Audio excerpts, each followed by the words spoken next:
Yuk jujur-jujuran aja dulu bentar. Pas lampu arena redup di Monday Night Raw, terus musik ikonik itu mulai bunyi, apa yang terjadi?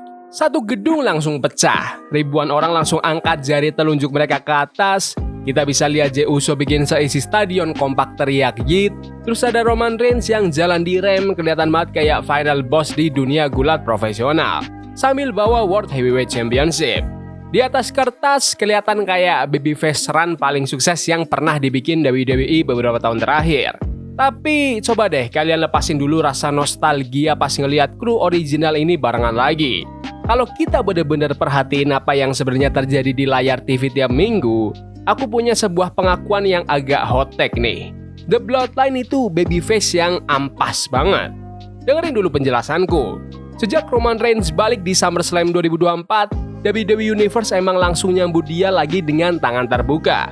Kita kangen sama dia, kita respect sama historic run yang udah dia jalanin, dan pas dia akhirnya berhasil ngalahin CM Punk di WrestleMania 42 buat ngerebut World Heavyweight Title, rasanya kayak penobatan tertinggi buat babak baru yang lebih heroik. Tapi guys, kita tuh sebenarnya lagi ketipu sama kemasannya. Karena kalau kalian benar-benar analisis tindakan mereka, motivasi mereka, dan cara mereka memperlakukan roster Raw yang lain sekarang, ini tuh bukan faksi babyface. Ini mah grup heel yang kebetulan lagi disupport penonton aja. Dan makin lama ini dibiarin, kesalahannya tuh makin kelihatan jelas banget. Makanya di video ini kita harus bahas. Kita bakal bedah kenapa dinamika The Bloodline yang sekarang tuh sebenarnya rusak parah, momen pas kemarin mereka benar-benar kelewatan, dan kenapa WWE harus gerak cepat buat ngubah arah cerita sebelum ini ngerusak skena main event di brand merah. Kita mulai dari yang mendasar dulu. Apa sih yang bikin seorang babyface itu disebut babyface? Biasanya harus ada rasa keadilan, main sportif, belain yang lemah, dan emang layak dapat kemenangan itu. Nah, sekarang coba kita lihat sang juara World Heavyweight, Roman Reigns. Apa orang ini kelihatan kayak babyface di mata kalian? Enggak lah. Dia masih bawa hampir semua sifat beracunnya dari zaman-zaman dia jadi head of the table dulu. Dia nggak mendadak berubah jadi orang baik-baik yang tulus. Dia tetap aja pemimpin yang manipulatif, gila kuasa, dan hobi jadiin keluarganya sebagai tameng. Dan ini nggak cuma Roman doang. Lihat deh Jey Uso. Jey ini kan kudunya jadi orang yang paling relatable di grup ini kan. Man of the people lah istilahnya. Tapi belakangan ini kita mulai melihat keretakan besar di armor main event-nya dia.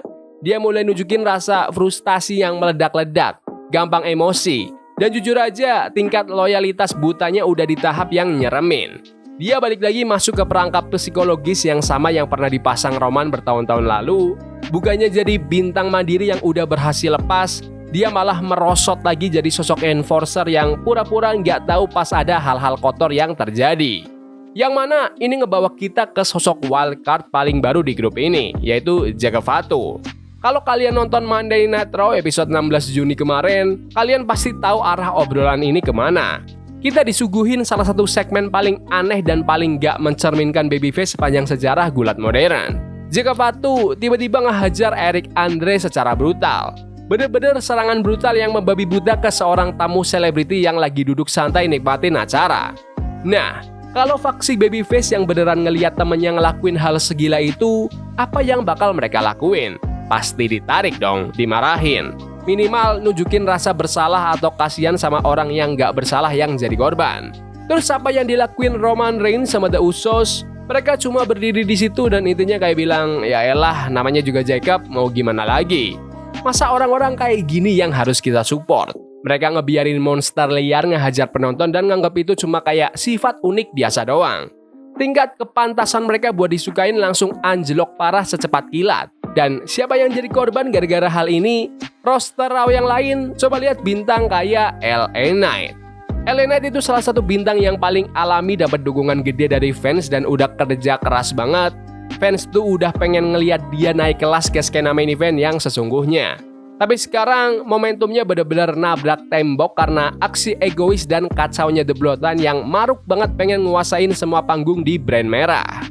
Buat benar-benar paham kenapa babyface run yang sekarang rasanya hampa, kita harus nengok ke belakang, ke hal yang bikin faksi ini bisa jadi fenomena global dari awal. Antara tahun 2020 sampai 2024, Roman Reigns dan The Bloodline tuh nggak cuma memimpin WWE. Mereka mendominasinya di bawah rezim yang otoriter banget. Itu tuh sebuah mahakarya dalam hal storytelling jangka panjang. Mereka ngasih kita pertandingan-pertandingan klasik, promo yang nggak lekang oleh waktu, dan hype mingguan yang benar-benar micu bangkitnya dunia gulat modern sekarang. Dan jujur aja soal Roman, dia nggak pernah kelihatan senyaman, sepercaya diri atau seelit pas dia lagi jadi villain alias heel. Kemampuan dia di mic benar-benar naik ke level yang kita nggak nyangka dia bisa segokil itu.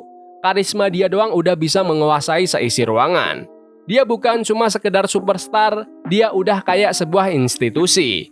Tapi kejeniusan asli dari The Bloodline pas jadi heel tuh bukan cuma soal seberapa kerennya mereka, tapi soal gimana mereka bisa naikin level orang-orang di sekitar mereka juga. Coba pikirin deh, identitas Jey Uso sebagai pegulat single sekarang bisa ada ya karena saking tragis dan emosionalnya cerita dia pas jadi heel yang bimbang dulu. Terus lihat babyface yang berhasil mereka ciptain. Sami Zayn bisa jadi underdog yang paling dicintai di seluruh dunia karena perang emosionalnya sama grup ini. Kevin Owens dan Seth Rollins juga bisa dapat koneksi yang kuat banget sama penonton karena mereka berdiri di garis depan buat ngelawan mereka. Sama buat Drew McIntyre dan LA Knight.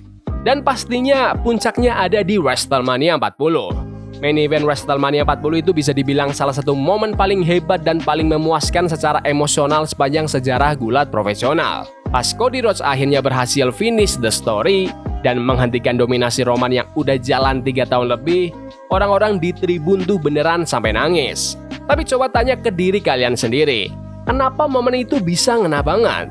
Ya karena The Bloodline itu heel kelas dunia. Kejahatannya harus sekejam itu biar kemenangan si pahlawan punya arti yang besar. Kalian butuh kegelapan total dari diktator suku itu biar cahayanya Cody bisa bersinar seterang itu. Pas kalian bawa grup yang sama persis dengan pola tingkah laku yang sama persis, terus kalian paksa mereka masuk ke kotak babyface, ya jelas gak bakal cocok. Potongan puzzle-nya nggak pas. Kita udah ngelihat reuni awal mereka di akhir tahun 2024 dan emang sih ledakan nostalgia di awal tuh gede, tapi buat jangka panjangnya tuh nggak dapet efeknya. Mereka tuh emang lahir buat jadi orang jahat, itu udah ada di dalam DNA faksi ini. Terus kita harus gimana dong? Kita udah sepakat kalau mereka nggak bertingkah kayak orang baik dan kita juga tahu sejarah ngebuktiin kalau mereka jauh lebih bagus pas jadi orang jahat. Cuma ada satu pilihan logis buat kedepannya. WWE harus berhenti ngelawan arus dan langsung jadiin The Bloodline full blown heel lagi di Monday Night Raw. Aku paham kok, ini kedengarannya beresiko, tapi percaya deh sama aku. Heel turn sekarang tuh bakal langsung ngasih suntikan adrenalin yang gede banget ke skena main event Raw. Bayangin potensi cerita yang bisa digali di sini. Roman Reigns yang ngerasa nggak pede sama warisannya setelah kalah dari Cody dulu, sadar kalau dia nggak bakal bisa ngejaga World Heavyweight Championship-nya kalau main bersih. Rasa frustasinya pun mulai ambil alih.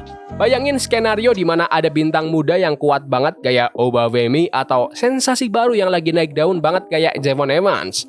Udah bener-bener di ambang kemenangan buat ngalahin Roman Reigns demi sabuk itu. Penonton udah heboh banget, bintang baru bakal segera lahir, tapi pas di detik-detik terakhir, Jake Fatu sama The Usos langsung ngepung ring. Mereka ngeroyok si babyface yang lagi naik daun ini, ngancurin kesempatannya buat juara dan Roman jalan santai sambil ketawa bawa sabuknya. Seketika, kalian bakal dapat nuclear hit alias kebencian yang luar biasa dari penonton. Seketika juga, kalian dapat narasi yang menarik dan wajib ditonton tentang seorang juara yang frustasi yang gunain faksi mematikan buat ngejaga posisinya di puncak gunung. Dan lihat deh, seberapa banyaknya lawan luar biasa yang udah nungguin mereka di brand merah kalau mereka pindah haluan. Seth Rollins udah balik lagi sepenuhnya ke akar babyface-nya. Bayangin perang baru yang personal banget antara Roman versi heel sama Rollins versi babyface. Terus lihat Chad Gable mungkin yang baru-baru ini jadi babyface lagi setelah lepas topeng El Grande Americo-nya. Fans bener-bener ngedukung penuh cerita penebusan dosanya dia. Perseteruan antara Gable yang underdog lawan The Bloodline yang kejam bakal jadi tontonan yang puitis banget di layar kaca. Semacam yes movement-nya Daniel Bryan dulu. Gini, kita semua tahu kalau WWE mungkin lagi mainin strategi jangka panjang. Rumor udah beredar lama kalau tujuan akhir dari semua ini tuh pertarungan akbar antara Roman Reigns lawan The Rock versi heel di WrestleMania 43. Kalau emang itu rencananya, mungkin WWE ngerasa mereka harus tetap ngejaga Roman sebagai babyface biar dinamikanya dapat pas lawan The Great One. Pertandingan itu emang kedengarannya keren banget di atas kertas, asli deh. Tapi WrestleMania 43 itu masih lama, dan sekarang tayangan TV minggu demi minggu di Raw lagi menderita gara-gara krisis identitas ini. Kalau WWE tetap kekeh mau pertahanin The Bloodline di kubu pahlawan, mereka harus benerin ini secepatnya. Bikin mereka benar-benar bisa disukain penonton. Berhentiin kebiasaan mereka yang suka curang pas lagi mempertahankan sabuk. Jangan biarin mereka cuma berdiri diem pas ada orang nggak bersalah dihajar di area penonton. Mereka harus nunjukin tanggung jawab. Tapi kalau menurutku pribadi, aku sih mikirnya mereka nggak usah ngubah perilaku mereka. Mending sekalian aja gaspol. Biarin Roman jadi penguasa yang sombong dan manipulatif lagi. Biarin Jey Uso jadi monster yang lepas kendali. Biarin Jimmy dan Jey jadi enforcer yang loyal tapi berbahaya. Biarin mereka jadi diri sendiri mereka yang sebenarnya dari dulu faksi heel terbaik di generasi ini. Tapi ya, ini kan cuma opiniku doang. Aku pengen dengar pendapat dari kalian semua. Apa aku yang udah mulai gila di sini, atau kalian setuju kalau kelakuan The Bloodline tuh terlalu jahat buat dijadiin babyface utama di Raw? Dan siapa yang kalian pengen lihat buat jadi lawan Roman Reigns berikutnya demi World Heavyweight Title? Komen pendapat kalian di kolom komentar.